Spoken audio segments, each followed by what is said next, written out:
실과 헌금관이라는 제목으로 사도행전 4장 32절에서 37절 말씀을 가지고 하나님 말씀을 증거하도록 하겠습니다.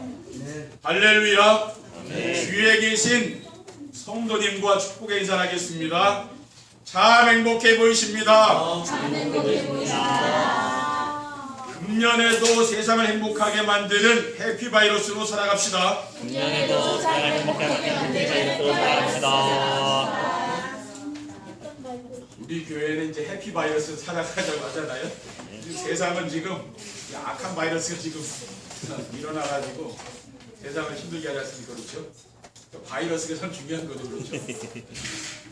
하나님은 우리 강화 언약교회를 세우시고 지역의 우상문화를 치유하는 대표적인 교회와 수도권을 살리며 세계 복음화의 모델적인 교회가 되도록 전도자의 삶으로 인도해 주셨고, 이제는 237 나라를 살릴 수 있는 237 전도를 새롭게 시작하라는 말씀을 주신 줄 믿습니다. 작년에는 세상을 살리는 빛과 소금이 되는 교회라는 언약의 말씀을 주지 않았습니까? 올해는 이제는 237 전도를 위한 새로운 시작을 하는 그러한 언약의 말씀을 주셨습니다.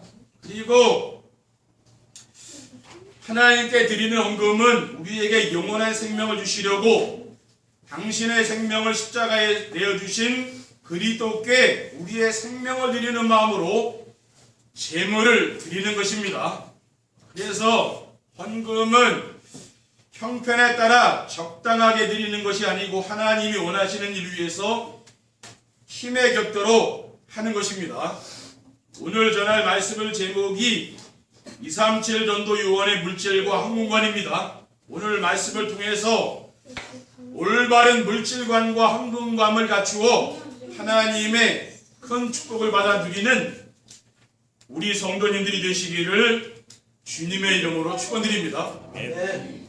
237 전도 요원이 가져야 할 물질과 헌금관이란 무엇입니까? 첫째, 우리가 가지고 누리는 모든 것은 하나님으로부터 온 것입니다.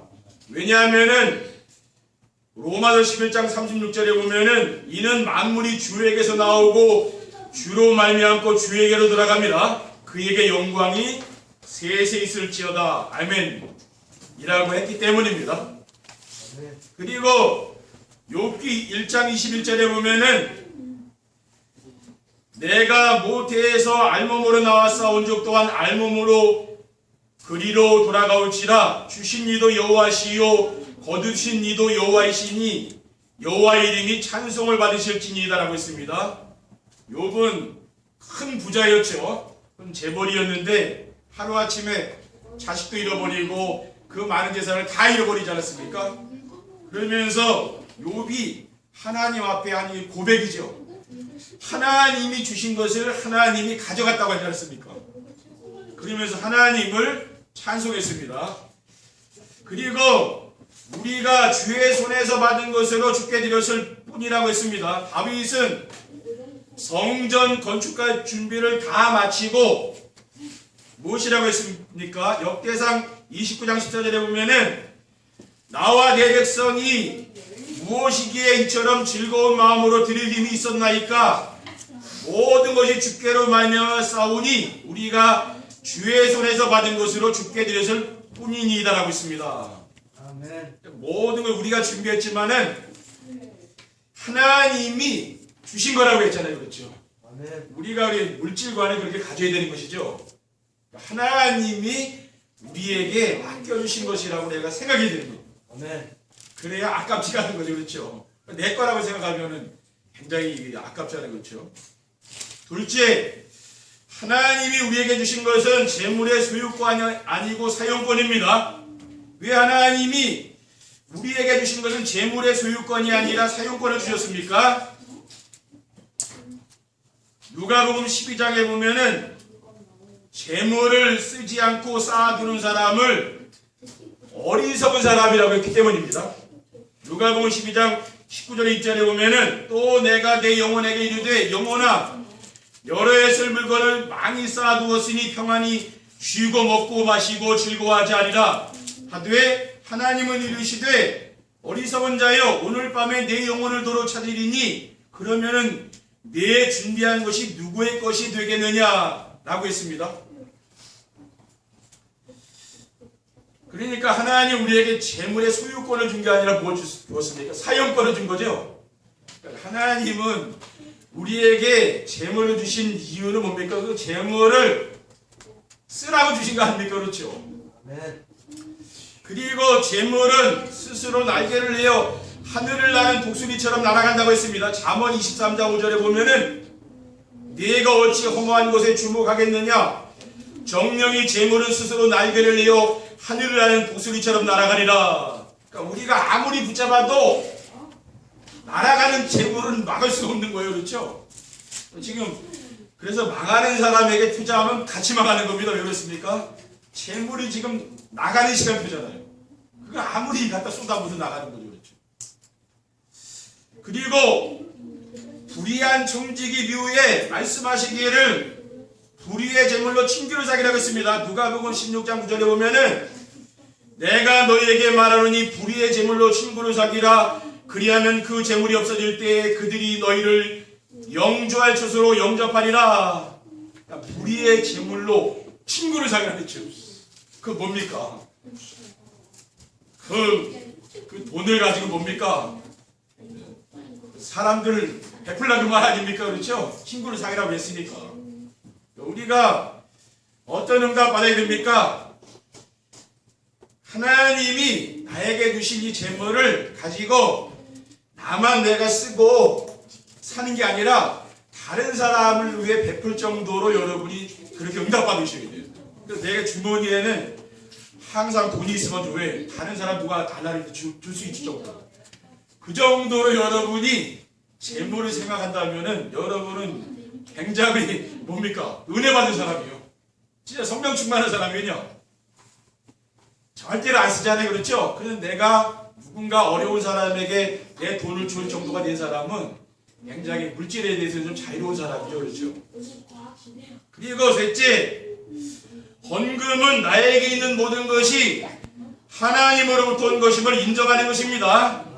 학개서 2장 8절에 보면은 은도 내 것이요 금도 내 것이니라 만군의 여호와의 말이니라 라고 있습니다. 그리고 오늘 본문 말씀에 보면은 자기 재물을 조금이라도 자기 것이라 하는 이가 하나도 없더라라고 있습니다. 사도행전 4장 32절에 보면은 믿는 무리가 한 마음과 한 뜻이 되어 모든 물건을 서로 통용하고 자기 재물을 조금이라도 자기 것이라는 이가 하나도 없더라. 초대교회는 얼마만큼 이 재물관과 소유관이 분명했느냐면요, 자기의 재물을 자기 것이라고 하는 사람이 한 사람도 없는 거예요. 그러니 이제 그런 성령 충만한 그 역사가 나타났다는 말이죠. 그렇죠? 그리고 구보로에서 난 레위족 바나바는 자기 밭을 팔아서 그 값을 사도들에게 드렸습니다. 36절 37절에 보면은 구보로에서 난 레위족 사람이 있으니 이름은 요셉이라 사도들이 일컬어 바나바라 번역하면 의로의 아들이라 하니 그가 밭이 있음에 팔아 그 값을 가지고 사도들의 발 앞에 두니라라고 있습니다. 그러니까 자기의 전 재산을 팔아서 뭐예요? 사도들 앞에 드렸다 그랬어요. 그러니까 하나님 앞에 바친 거죠. 그렇죠? 근데 이 사람이 초대교회 엄청난 일꾼이었죠. 그렇죠? 바나바. 그러니까 바울과 바나바 하면은 초대교회 큰 인물 아닙니까? 그렇죠? 근데 이 사람은 뭐 자기 소유관과 그런 물질관 분명한 사람이라는 말이죠. 그렇죠? 237 전도 요원이 올바른 물질과 황금관을 가지려면 어떻게 하면 됩니까? 감람산의 언약으로 각인뿌리 체질을 바꿔야 합니다. 우리의 각인뿌리 체질을 바꾸는 감람산의 언약이 무엇입니까? 삶의 중심이 자기 중심에서 그리스도 중심으로 바뀌어져야 되는 것이죠. 그러니까 자기 중심은 창세기 3장에서 시작된 사탄이 파놓은 함정이에요. 그러니까 함정에 빠지면 죽는 거 아닙니까? 그렇죠. 근데 자기 중심에서 빠져나오려면은 어떻게 됩니까? 그리스도의 비밀을 알고 그리스도가 오직이 되어야 되는 것이죠. 사도행전 1장 1절에 보면 대업을 내어 내가 먼저 쓴 글에는 물을 예수께서 마시며 가르치시기를 시작하신부터라고 있습니다. 그리고 삶의 뿌리가 물질 중심에서 하나님 나라로 바뀌어야 됩니다. 네피림 문화는 창세기 6장에 시작됐잖아요. 그래서 물질 중심은 인간을 멸망시키려는 사탄이 만들어 놓은 올무입니다. 그러니까 대부분 사람들이 뭐 그 물질의 올무에 지금 잡혀 있는 거죠, 그렇죠? 그러니까 그 물질이 하나님이라 그 물질에 잡혀 있는 거예요. 이 물질에서 해방받으려면은 어떻게 하면 됩니까? 하나님의 나라를 누리면 되는 거예요.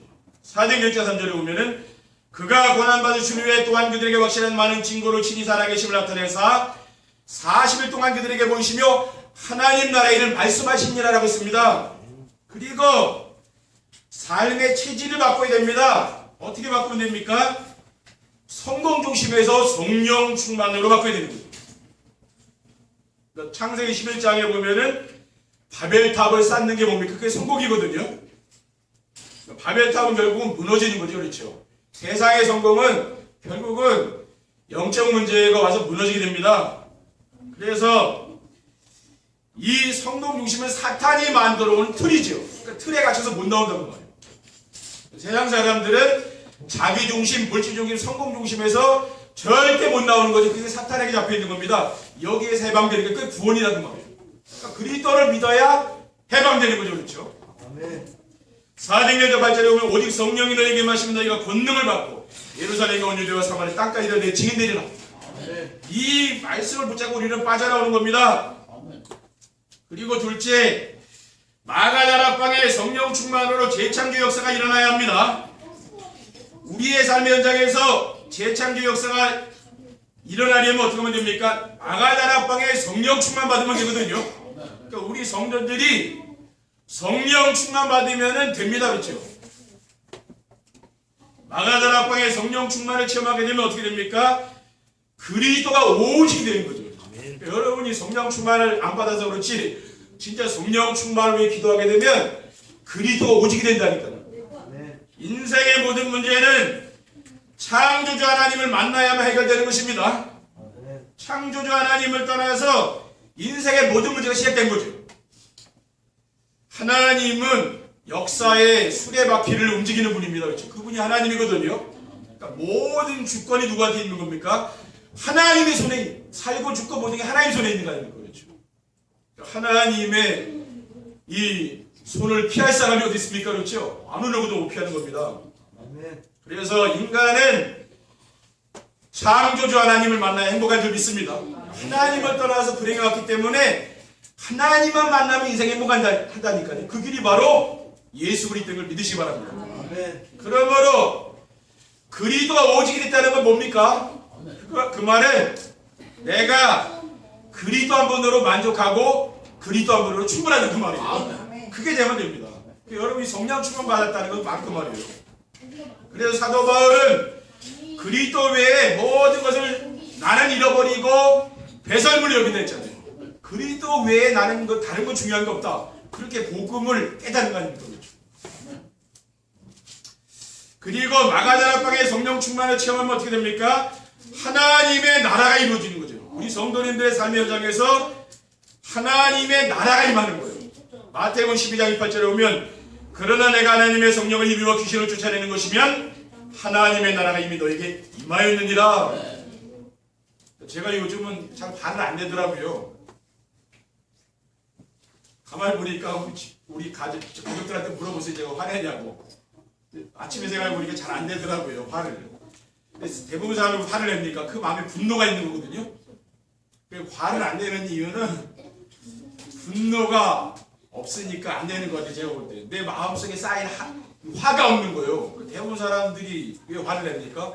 그 마음에 쌓이는 상처가 있으니까 화가 나오는 거 아닙니까? 그렇죠? 그러니까 그게 치유되면은 분노가 없어지기 때문에 사람한테 좀 화를 안 내요. 여러분 정시예배 하시면은 그게 없어진다니까. 그렇죠? 그럼 가정에 평화가 오는 거예요. 그리고 마가다락방에 성령 충만을 체험하게 되면은 새로운 피조물로 거듭나게 됩니다. 고린도후서 5장 10절에 보면 그러므로 누구든지 그리스도 안에 있으면 새로운 피조물이라 이전 것은 지나갔으니 보라 새 것이 되었다라고 있습니다. 그리고 셋째, 인생의 생사복을 주관하신 하나님을 믿고 그리스도가 주인이 되셔야 합니다. 왜냐? 하나님은 죽이기도 하시고 살리기도 하시며 가난하게도 하시고 부하게도 하시는 분이시기 때문입니다. 사무엘상 2장 6절에 7절에 보면은 여호와는 죽이기도 하시고 살리기도 하시며 수월에 내리기도 하시고 거기에서 올리기도 하시는도다.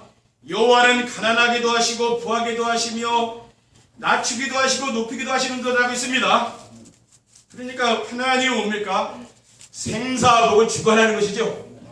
그리고 예수가 그리스도이심을 믿고 영접하면 하나님의 자녀가 되는 권세를 주시는 것입니다.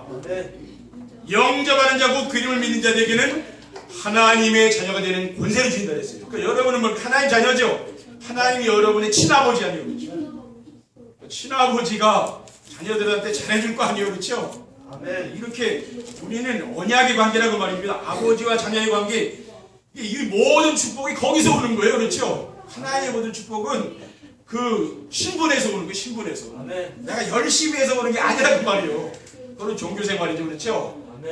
하나님 나의 아버지이기 때문에 나에게 좋은 걸 준다고. 그리고 그리스도가 주인 되시면은 물이 변하여 포도주가 되는 역사가 일어납니다. 예수님께서 제자들과 함께 가나 결혼식에 참석했잖아요. 처음으로 이적을 베푸셨는데 포도주를 변해서 물이 변해서 포도주를 만들었잖아요, 그렇죠? 그때 예수님의 어머니 마리아가 타인들에게 이야기했습니다.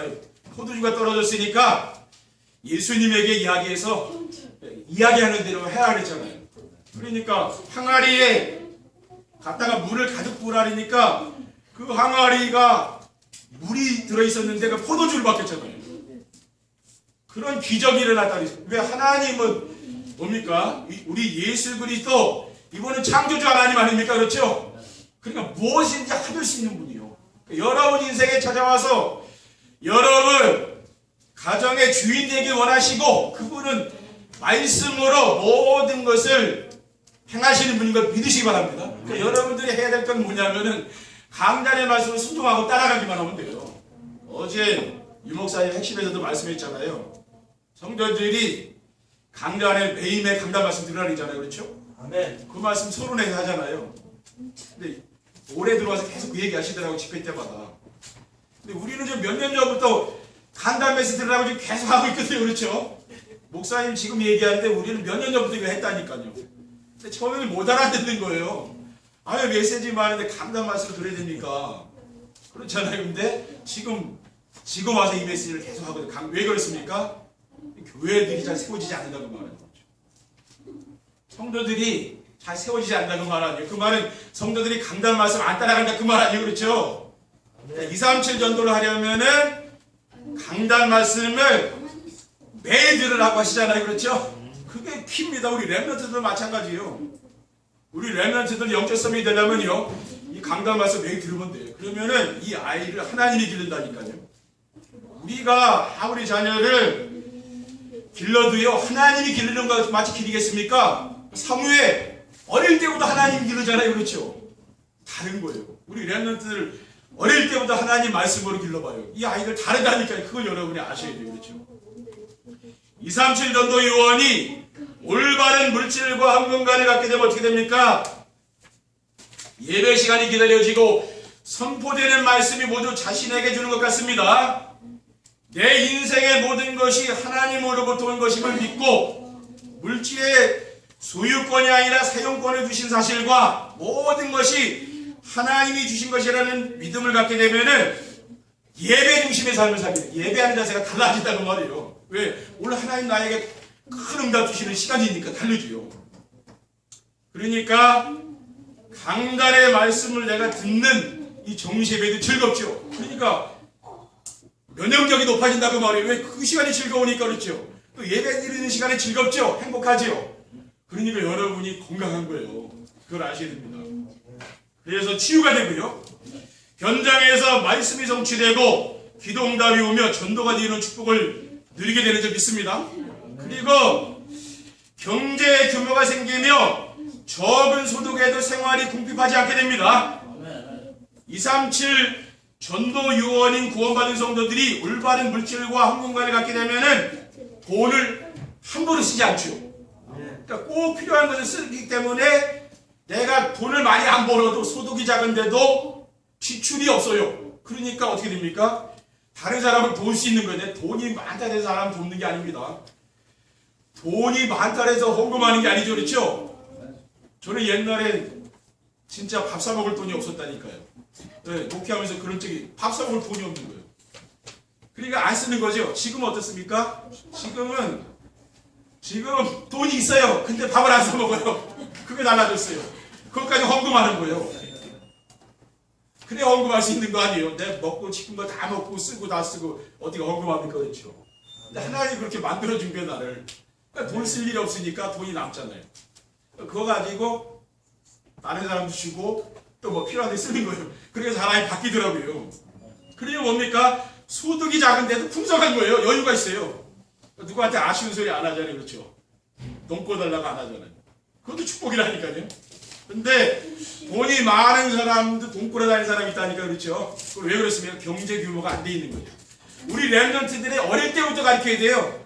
헌금 규모, 어릴 때부터 경제 규모를 어릴 때부터 가르쳐야 됩니다.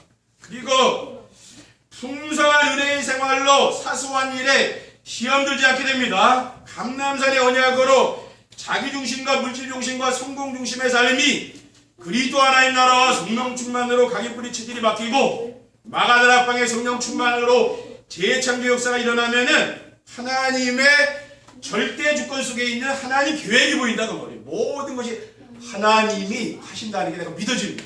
아멘. 그러니까 어떤 일을 만나도 시험이 안 들어요. 왜 좀 손해보면 되니까. 하나님 계획이면 그렇게 하면 되는 거 아닙니까? 그렇죠? 그러니까 뭡니까? 항상 기쁘고 범사에 감사를 할 수 있는 거. 늘 감사하는 거. 그렇죠? 여러분 좀 손해보시고 살기 바랍니다. 그게 더 마음 편한 거예요. 많이 소유하려면은 오히려 뭡니까? 평안하지가 않아요. 그렇죠? 좀 양보하고 사시는 게 인생 사는 게 더 좋다니까요. 아멘. 로마서 8장 28절에 보면은 우리가 이거니와 하나님을 사랑하는 자 곧 그의 뜻대로 부르심을 입은 자들에게는 모든 것이 합력하여 선을 이룬다고 했습니다. 하나님은 정말 여러분 인생에 선을 베푸는 분인 줄 믿으시기 바랍니다. 절대 여러분 손해 주는 것 같은데 손해 주는 게 아니에요. 나중에 보면은 하나님은 여러분이 하나님께 드리고도 남을 만큼 다른 사람을 돕고도 남을 만큼 큰 경제 축복을 주실 줄 믿습니다. 기도하겠습니다. 사랑의 하나님 감사합니다. 오늘 주신 이 언약의 말씀을 굳게 붙잡고 우리의 삶의 현장에서 경제 축복을 받아 누릴 수 있는 규모가 회복될 수 있도록 인도해 주시옵소서. 주 예수 그리스도의 이름으로 기도드립니다. 아멘.